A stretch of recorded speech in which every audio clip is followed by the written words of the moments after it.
What's up, guys? We're back with another video. Today's video, we have a few things going on. The main thing is going to be we're going to do a transmission fluid swap on the Viper. A lot of people have a different point of view, different opinion about training fluid. There's a really big, you could say, argument about if to do it or not to do it. From my understandings, from my experience, from the research that I've done, there's a lot of mixed opinions about it. The reason why I want to do a training fluid swap is because the truck has 104,000 miles, and it's just I like to keep fresh fluids in my vehicles. If I'm explaining myself, a lot of people, I was going to do a transmission flush, but at the same time, like I said, the truck has over 100,000 miles. It has 104. At that point, your training fluid has like, what do you call it? It has debris in there from like the wore out clutches or wore out metal, the wore out clutches, and in this case, the oil or the training fluid. In this case, it's thick already. It's already thick. It's got that good. It's got all that metal debris, metal shavings from the clutches wearing out and everything. And a lot of people, and it's true, a lot of people, whenever they do flushes, like complete flushes, it does what it is. It does what it's called. It's flushing out your transmission. It's taking out all that metal shavings out, all that debris, all that gunk from the inside of the transmission. Well, not all that junk, guys. It's bad. Your transmission needs that junk at that point, so the gears don't have play in them, and then you end up disintegrating your transmission. That's why in this case, I'm not going to do a transmission flush. I'm going to just dump the training fluid in the pan, and we're going to throw some new fluid in there. Obviously, ATF or Mopar. I got 3 gallons here. I think that should be enough, and if it's not enough, then we'll order another one. And we're going to throw it in there a friction modifier as well. A lot of people are going to be like, you're stupid for putting a friction modifier. And actually, guys, it works. It's not going to do anything bad to it. It's actually just going to help it with the friction. That's why it's called a friction modifier. I'll put this in the... well, you mainly want to put these in the limited slip rear end. I already did the truck was actually leaking fluid from the differential, and I ordered some Royal Purple. I did Royal Purple gear oil. I did 75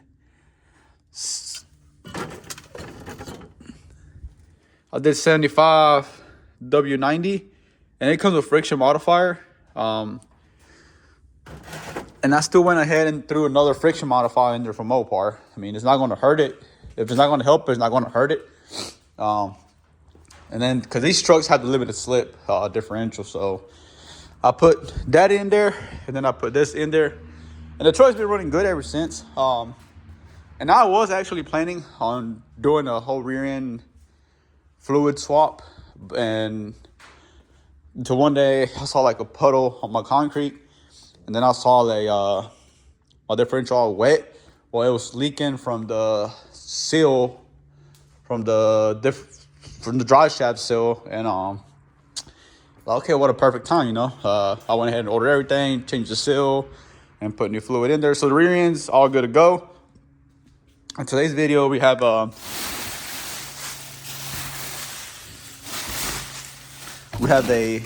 Mopar transmission pan gasket, and we have a Mopar transmission fluid transmission fluid filter. Well, we have a valve body filter, I guess.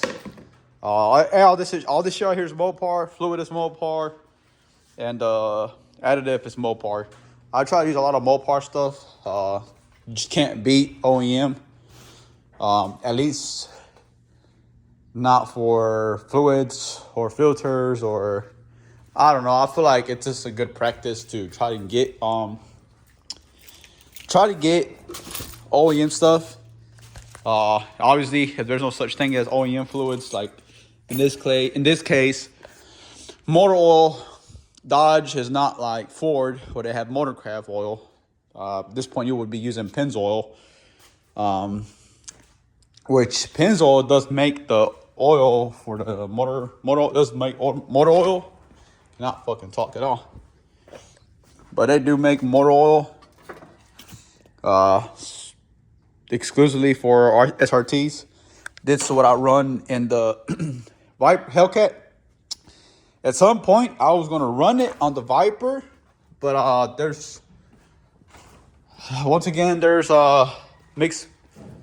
mixed opinions about it, and a lot of people run 1550 Mobil 1. And I was also told by a guy that actually builds these trucks to use 1550. The truck calls for 040, just like the Hellcat, but 1550 has more zinc, which protects more your engine. Will probably fuck up your catalytic converters quicker, but we ain't worried about that. That's a good excuse to get long tubes in the long run. But 1550 from 040, it might seem like a big difference in your oil thickness, but it really ain't. All really doing is going up a number higher on the 40, going up to 50, which that's your viscosity when your oil is warm. Now, my only concern, low key, is whenever the truck is cold, like in this time of the year, it's fucking freezing nuts in North Carolina. We're going from 0W, which is the winter number, to 15W, which is winter number. And I feel like in the winter, the truck is trying to suck up fucking syrup whenever it's asking for water, pretty much. But I don't know. I'm gonna just keep running 1550. Maybe I'm supposed to go on a road trip the next week or two. I'm probably just gonna drain out the 1550 and throw in there some 040, depending how cold it is. But the truck seems happy with 1550. Obviously using your Viper filters. I keep a couple of those in stock too.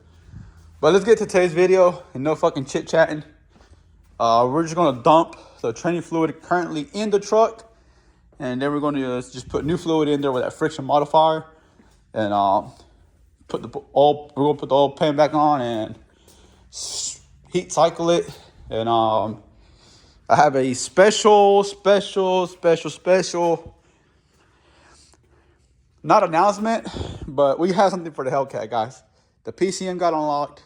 We have a tuner device already, and we might have something to spice it up. So let's go ahead and drop this fluid. No, I don't know if I'm gonna jack it up yet.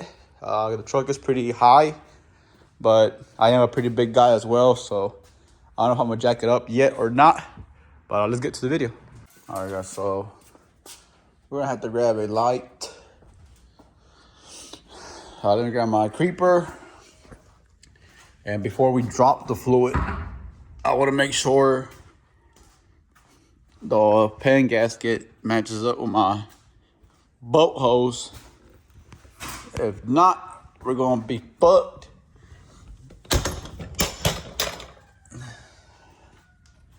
And let me get my headlamp. And headlamp, my gasket, and let me just go ahead and grab a tool set so I can go ahead and make this this process quicker. All right, guys, so we already got the pan knocked down. Well, we're letting it drip slowly because a pan full of fluid is a heavy ass pan, and I don't want to make a fucking mess today. So we're gonna let it drip slowly. See, the transmission fluid ain't all black yet. It still has a little red tone to it, but it's for sure seeing a better day. So we're gonna swap it out, put some fresh one in there with some a friction modifier, like I said, and it shouldn't hurt it. At least I don't think it should. So we're gonna drop this fluid, put new fluid in, and just call it a day. We're not gonna do a transmission flush because that would be just asking for it. But I sure do want to get some new fluid in this truck, just to keep everything freshly lubricated and happy in there. I know some of you are probably gonna be like, hey, you're fucking up, you're gonna fucking your truck, yada yada yada, but it is what it is. We're just gonna drop this fluid, like I said, and keep on. So let me go ahead and completely drop it. Damn, I can smell this shit. But let me go ahead and drop the whole thing and clean up the pan, put a new gasket on it, and torque down everything to spec, and move on. All right, guys. Well, it's fucking impossible to not spill a fucking drop. Well, it's almost near damn impossible. I know the know-it-alls are gonna be out there saying, well, you could have gotten a bigger fucking pan, or you could have just fucking put a cardboard piece, whatever. Who gives a fuck? It's a shop, garage shop. I mean, that's really the whole reason why I really even made a fucking garage, because I want to do shit like this. But there it is. That's the valve body. That's the valve body, and that's the valve body filter. From what it looks like, our filter is the same. We're just gonna let this shit drip a little bit more, and we're gonna try and clean some of the shit up. But we're gonna let that shit drip a little bit more, and then we're gonna fucking put the filter back on. I'm about to cut off my light before it fucking dies.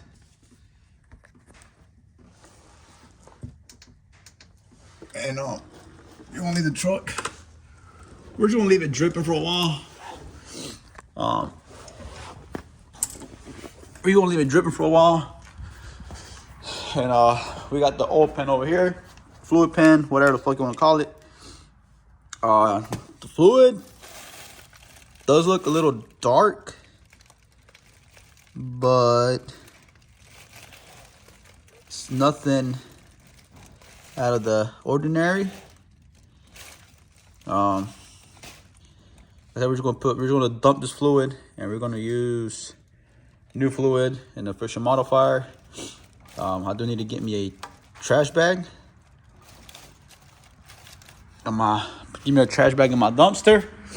Take that pan off, or that gasket off, and continue with the process. Okay, guys. So now we took off the valve body filter, or transmission filter, whatever the fuck you want to call it. When I looked it up, it was a valve body filter. I think the transmission filter is actually more internally than is whatever, but it's a fucking filter. I'm gonna call it the valve body filter. But that filter is holding on by two T25 torque screws, bolts, whatever. It's a T25, and it's holding on by two T25 bolts. It's actually very similar. And I think it's actually the same as the white Jeep Grand Cherokee that I used to own. I think I made a video on that too. Filter is very the same. The T25 Torx bit screws holding in place is the same. It's I think every Mopar is the fucking same, honestly. Cause I think I did it on my Dakota as well, and same shit. So I guess props to Mopar from that part.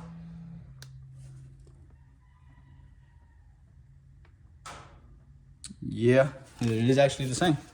But hold that. And made in the fucking USA. That's what you want to see, guys. Not no China bullshit. So we're gonna put the new filter on. Mopar emblem or Chrysler emblem. Made in the USA. So we're gonna put it back on with the T25 Torx bits in there. And whenever you take off your valve body filter, you might want to have a pen still, because that actually holds more fluid. And if you think there's not going to be any more fluid after the filter, you're wrong. There's going to be a lot more fucking fluid. So we're going to put it back on. We're going to put the new one on. It's been dripping for a while. Like I said, you still want some old fluid in there. So I'm going to just leave because the torque converter actually holds fluid as well. So we're going to just leave the fluid in the torque converter, the lines or whatever, and the one that's actually remaining on the valve body. We're going to slap this on, and we're going to pull that drain pan out so I can pour the fluid in the training fluid pan. And it's pretty much assembling it back together, and I want to get on the road today so I can actually drive it and heat cycle it and see what it does. I guess I kind of slowly break it in or whatnot. So let's go ahead and do what we got to do and move on. All right, guys, so I really need to invest like in a fucking stand or a stand or a headband or something for the camera, because I did a lot of, well, I did more. Damn, I need to get some oil dry. Well, I already put the oil pan back on. I put a little bit of RTV, Mopar RTV as well, around the pan, on the pan side. I put RTV just to get up a good seal from the gasket. And the gasket was actually reusable, guys. I didn't fucking know that, but it is what it is. It don't make no sense put new fluid in there then have a faulty gasket. But anyways, I put a new gasket, I put a new filter. This one's still the stock filter as well. It's got the Chrysler emblem. You can see it's a little dark. Also made in the USA. See, all this shit right here, that's the shit that you want to have in your, or at least some of it have in your transmission. That means gears are worn out or clutches are worn out. And that's what fills in the little gap in between the clutches. And if you do a complete transmission flush, you're going to have all that play in between the clutches. And then you're just going to have a bad day. Probably most likely go through a transmission. And I'm just don't take it for granted. I'm still playing Russian roulette while doing what I'm doing right now. Putting new fluid in there. I'm still playing Russian roulette, but it's not as bad as doing a whole flush, because you're doing a whole flush, you're pretty much just asking for it. So we're gonna let a little bit of we're gonna let that RTV dry up a little bit, and then we're gonna don't tell me my truck is dead. No, well, my hood light took a shit. But we're gonna let that RTV dry up a little bit. Just in case I put a little bit too much somewhere, and whenever you squeeze it, it comes out the sides, kind of like a cupcake or a muffin. All that shit can dry up a little bit, and training fluid won't fuck with it or mix with training fluid. I put just a little thin layer, but when you squeeze it, everything comes out. The tools needed, guys, really was just a 3/8 drive ratchet with an extension, a 6-inch extension with a half. Is that half? A half-inch socket. A 13 has a little bit of play, and a 12 does not even go on the boats. So it's gonna be the half-inch. That half-inch one, it actually up there snug, no play whatsoever. And you're gonna use a T25 for the filter, T25 Torx bit, a little nut driver. It's a really simple job. You just make a fucking mess, as you can see. But it's a really simple job. Almost anybody mechanically inclined or hardly mechanically inclined can do it. I did it in my garage. We have training fluid in here. Like I said, I'm gonna let that RTV dry up a little bit, In the meantime, we have a tune, base file tune for the Hellcat. Black Friday deals came on. I bought the HP Tuners RTD device, and I bought 6 credits and bought the tune. They had a good sale this Black Friday, so I went ahead and did everything. And for some reason, I fell asleep on the thermostat modification. Yes, I know I'm not going to make 1,000 horsepower off of a thermostat, but it also does help your engine run cooler. More cooler means more gains, especially on forced induction. So we do have a 180 thermostat coming in as well. And the tune file that I have already for the Hellcat is with that 180 thermostat, 180 degree thermostat. So we're gonna wait for that thermostat to come in. Should be here tomorrow. We're gonna slap it on there.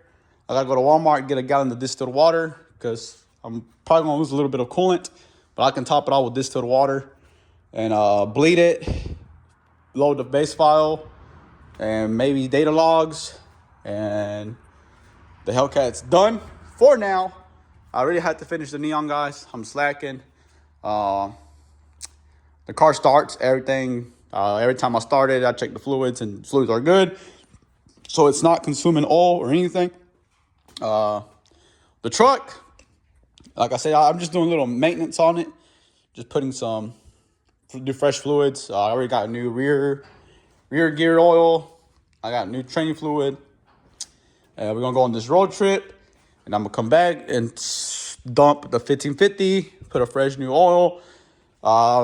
Aiming for the summer of next year to do a coolant flush. That I want to do a complete flush, new fluid, new coolant, maybe a new water pump, because some guy in Texas did come out with a bigger impeller water pump, and bigger impeller means more fluid, more water circulating, which keeps the motor cooler.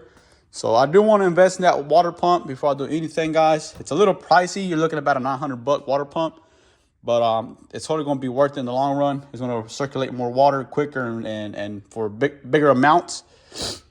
And in the summer, we're going to do that coolant flush. Maybe I'll get a thermostat as well.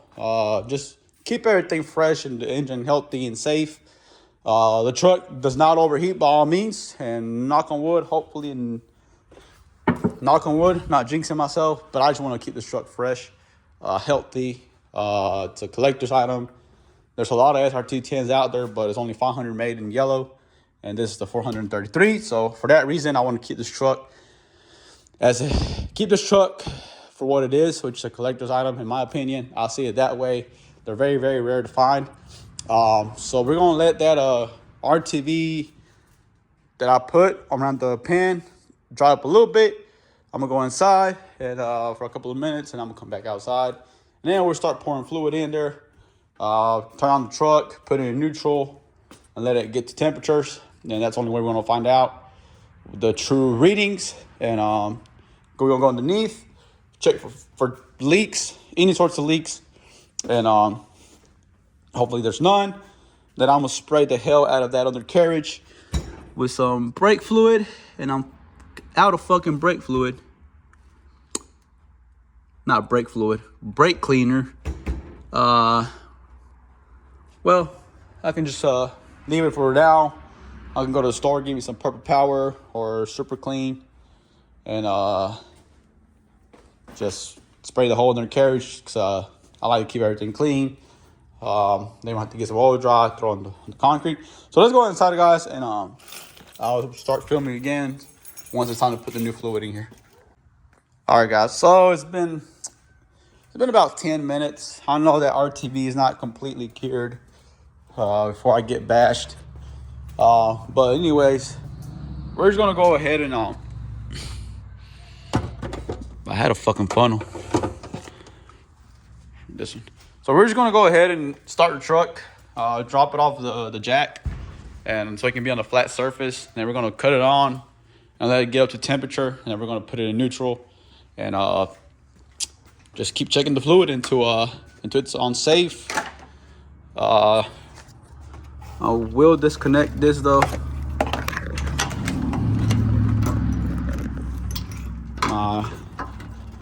trickle charger. I don't want to get it tangled up on my fans or on my belt. It's gonna be bad. But anyways, I think that's good. So we're gonna drop it. Like I said, drop it off the jack.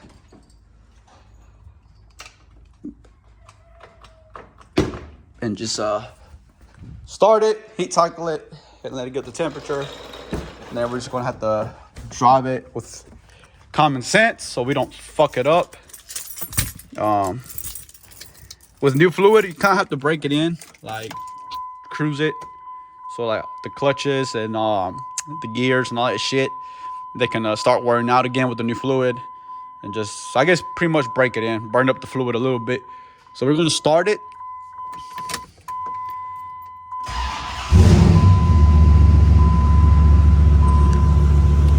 We're gonna let it get up to temperature, and then we're gonna put it in neutral.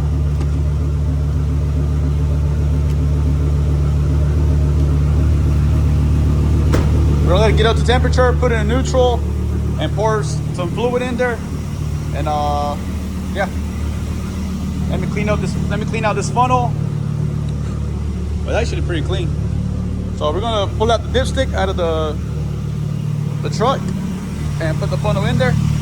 So this is what I'm doing, guys. I'm pouring the additive in my tranny fluid gallon, and I'm gonna cover my gallon back up. And I'm gonna shake it, get a good mix. Not like it's not gonna mix in the tranny, right? But I don't know. I'm just that guy that takes an extra step, extra mile, whatever you want to call it. I might be doing a little bit too much, but at the end of the day, there's a little details that matter. I gotta understand, I take this truck a lot on road trips, and the last thing I want to do is get stranded for missing a step or whatever. Let's check the temperature, see what it's doing. So we're gonna let it idle. We're gonna let it get warmed up. And then the thing is that it's not even that warm out. It feels good today. It's not hot, it's not cold, but I do want to, it would be nice if it was a little warmer. That way, it would be nice if it was a little warmer. That way, the truck can warm up a little bit more, but it is what it is. Now I need to order me some Mopar coolant containers so we can do a coolant flush in the summer. And the reason why I want to do it in the summer, because I need to flush it out with pure water, no coolant. You put water in there, distilled water. The proper way is distilled water in a Preston coolant flush bottle, and you dry it for like a couple of days, 1 or 2, 3 days. So all that gunk and shit can come out of the lines, radiator, heater core. Then you dump it, and then you fill it up with water again. Then you put another bottle in there, and that shit cleans it out real good. I've done it on my Jeep. It's a little pricey, but if you do it on your own, you save a lot of labor money. And I'm gonna pull out this coolant bottle and flush it out and leave this truck almost as good as new from factory. So let's go ahead and check our temperatures one more time. Yeah, it's starting to rise up a little bit. I'm gonna go ahead and put it in neutral, and we'll pour a gallon in there, and then we'll just let it idle. Pour the whole gallon. The truck is almost at 200. So we poured the whole gallon in there already. You can see. I'm gonna go ahead and take out my funnel, get the dipstick, and just check it after 1 gallon. Maybe that was enough, maybe it's too much. Let me go ahead and check my oil. So it still needs some, maybe like another half a gallon. But I'm gonna come up here and I'm gonna cycle through my gears. And I got my handbrake on because I mean my concrete's flat, but you just don't never know. The motherfucker might run away. Now I'm just going through my gears. I'm going through my gears slowly, drive, 2, 1, 2, drive, neutral, reverse, park, reverse, neutral, drive, 2, 1, 1, drive. That's it. Neutral, reverse, park. Okay, let's check some fluids now. After we went through the gears, the dipstick did completely wipe out. So we each add another almost half a gallon. I'm gonna let the funnel do its thing, drip, whatever it's gonna do. And we're gonna put the dipstick in there again, check it one more time. If there's fluid on the dipstick, we're gonna go through the gears one more time. And just keep checking it as we go. And then after that, we're done. So we're letting the funnel finish dripping. We got 1.5 gallons left. So hopefully that's enough. Into the gears one more time.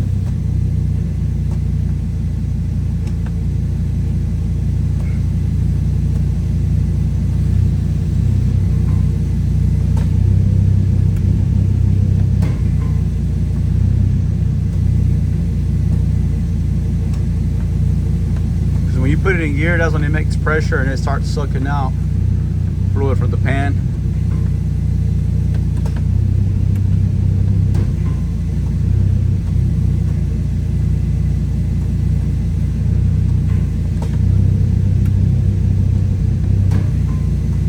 Okay, let's check it one more time, and so on until we're done. What's up, guys? It's another day. Well, it's a couple of days later. Excuse me. I was eating some Smart Food popcorn and a Fresca soda. It's pretty good. The following videos, or the following time I picked up the camera, we changed the valve body filter on the Viper for Mopar, and the transmission pan gasket as well. We dropped the fluid, we dropped everything. We did a little service on the transmission, new filter, new fluids, new gasket. I did mention I put some limited slip bottle. It did take a whole gallon, almost 2. I did drive it already for a good amount of time. I cleaned around with some brake fluid, with some brake cleaner. I am going to get underneath and check for any more leaks. Hopefully there's none. I did put a little thin layer of Mopar gasket maker on the transmission pan. I'm not put it on the pan, not on the gasket itself. If you ever have to service it, it's easier to pull off the RTV off of the pan with a little wire brush, and roll on from there. I just like to put a little extra touch of RTV just to prevent a little leak.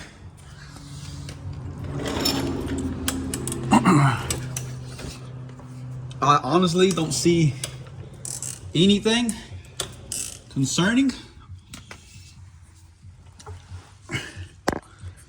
I will show you guys. I see nothing concerning that can possibly be a leak. Everything looks like it's supposed to look.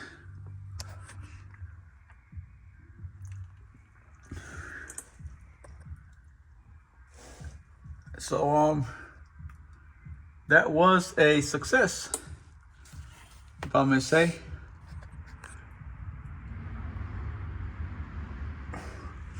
So this was a success. No leaks.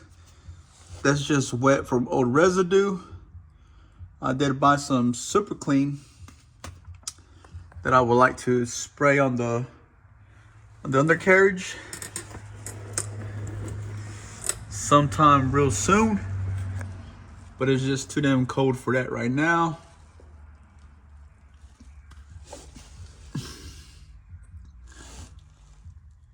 But that's the story here. No leaks at all, and I don't know how the hell I'm gonna get. Okay, so the Viper has no leaks. It did take a gallon, almost two. Probably like half a quart left in that other jug. But that's that. So I'd like keep you updated on that. I don't know. You use whatever you want to use, as long as it's ATF plus 4. But I use Mopar. Damn. I use Mopar just because of Mopar. I like to use OEM stuff when it comes to shit like this. For example, with the Mopar transmission fluid, the transmission on these trucks. I feel like I've done research, and I feel like I was speaking to a friend actually, but these transmissions are very similar to the Lamborghini transmissions, their V10s as well. But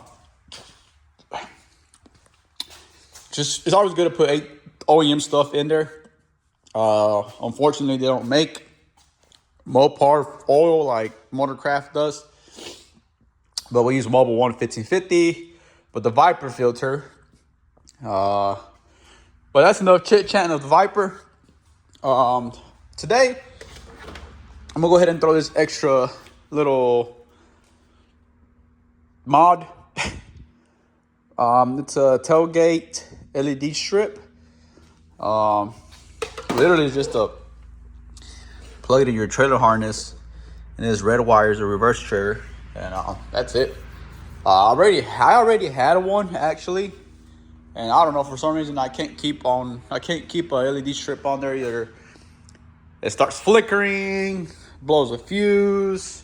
The last one, whenever we did the fuel pump, I totally forgot to disconnect it, and I ripped the fucking wire clean out. So I'm gonna go ahead and put another one on. Hopefully it's the last one, and hopefully it lasts a long time. But for that, I'll have to put the Viper forward and put that on. The Hellcat, we did already. We're doing some tuning already. I just need my phone for data logging, and that's what I use to record. But we already did a base file, and now we did a revision, and now I sent 2 more logs, and I got the 180-degree thermostat in there. Shout out to these guys, they're really chugging along. But that's the Hellcat. That's Hellcat content. We'll wait for Hellcat content when it comes to Hellcat content. But let's pull the Viper forward, and I can take off that tailgate and start putting my LED strip on and get rolling. All right, guys. So, like I said, it's pretty straightforward. You plug it into your trailer harness, and for your reverse light, you want to tie into the white with the dark green line. And when you put it in in reverse, that shit lights up real fucking bright. I could have done it at the bottom, but the bottom gets more exposed to rain and water and what fucking not. So I kind of just wanted to tap it into the tail light, keep it away as far away from as possible from rain. And I used the tap. I'm not sure what the fuck you call these wire taps. I used the wire tap. Just because I didn't want to splice it in. It's an LED, doesn't require much fucking light. Doesn't require much power. It looks hella bright. So it's in reverse now. Now you can see already up against the sheet metal. That shit hella bright. Turn signal, Pretty much sequential. Well, it's hyper flashing because I took off my tail light. But yeah, I took off my tail light. That's why it's acting up. Yeah, lamp out message. But it looks pretty fucking legit.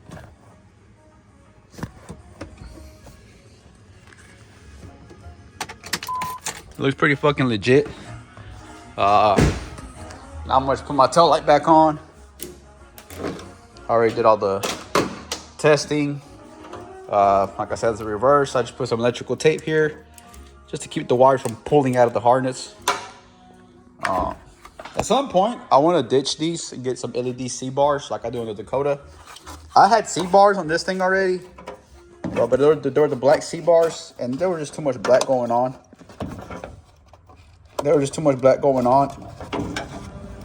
And I decided to get rid of them.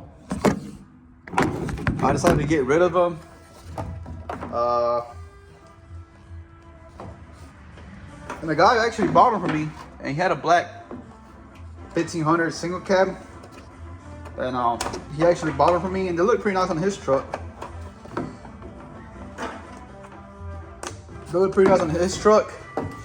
And I went back to stocks. I just threw some night shades on it to make it a little darker, and I taped up this reverse lens. But at some point, I do want to get some more C-bars, but I want to get the red kind this time. They're cleaner, they're not too cheesy, and they're more modern. The black ones, in my opinion, they were too cheesy for this truck. There was too much black going on. They did look nice and whatnot, like in the dark when it was like pitch dark outside. They did look nice, but it's always good to be different sometimes. So I just went ahead and sold them to a guy up from Charlotte. There must have been a good deal for him to come all the way from Charlotte. But it's like a 3-hour drive, 6-hour round trip. So it might have been a good drive for that man.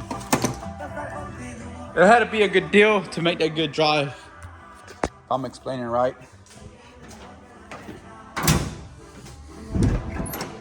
All right, so let's try it out again. That shit looks really good. There's reverse. As you can see, a lot of more light going back. Reverse LEDs.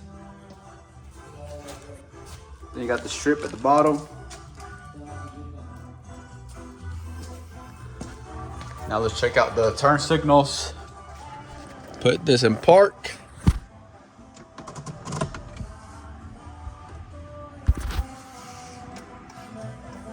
See, I don't got that hyper flash anymore. And the same deal for the right. So that's it, guys. I just figured I'll just throw this little video in there. That little tiny mod. I want to get one for the Dakota, but the Dakota tailgate is kind of stupid. It goes all the way to the bottom, and the only place I can put it on would be on the tailgate itself. But I don't want to do that shit. It looks kind of wonky. But it looks kind of wonky. Golly, smallest fucking project can make a damn mess. But that's it, guys. Transmission is doing good. I drove it already a few miles. I have a fucking mess that I need to pick up. That's it. Thanks for watching. Like and subscribe. We have more Hellcat content coming soon. Waiting for the revision of the revision of the revision. So hopefully this last revision that I get, hopefully is a good one. We did have a 180-degree thermostat installed. HHP, it's programming my fans to turn on quicker, which keeps the car cooler. More cooler means more everything. So that's finally getting tuned. This is finally good. Just back then, after we get that good revision, after we're done tuning that thing, we're gonna come back to the SRT4. The Hornet, well, Rod's Hornet, Not really anything going crazy with it. Probably just like a drop in air filter, K&N air filter. Maybe a blow valve. Took it to the dealership where I bought it from. They actually fixed the problem that my local dealership couldn't fix. But it's all good. It's all good. Hellcat's good. This is good. Hornet's good. Then we're gonna go back to the SRT4. Thanks for watching. Catch you in the next one.